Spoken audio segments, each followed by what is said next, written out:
কালাম অর্থ কথা, কালাম অর্থ কথা। কিজব অর্থ মিথ্যা, কিজব অর্থ মিথ্যা। গুল অর্থ বলা, গুল অর্থ বলা। মাফি অর্থ নাই, মাফি অর্থ নাই। শাই অর্থ চা, শাই অর্থ চা। শাহি অর্থ কিছু বা শাই অর্থ কিছু। গুরফা অর্থ রুম, গুরফা অর্থ রুম। কুরসি অর্থ চেয়ার, কুরসি অর্থ চেয়ার।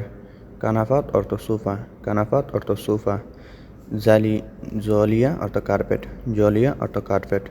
ফরাস অর্থ চাদর, ফরাস অর্থ চাদর। মাইসির অর্থ উচিত না, মাইসির অর্থ উচিত না। মামনু অর্থ নিষেধ, মামনু অর্থ নিষেধ। ফিক্কির অর্থ চিন্তা, ফিক্কির অর্থ চিন্তা। সবাইকে ধন্যবাদ ভিডিওটা দেখার জন্য। আমাদের চ্যানেলে নতুন হয়ে থাকলে আমাদের চ্যানেলটা সাবস্ক্রাইব করে আমাদের পাশে থাকবেন নতুন নতুন ভিডিও পেতে।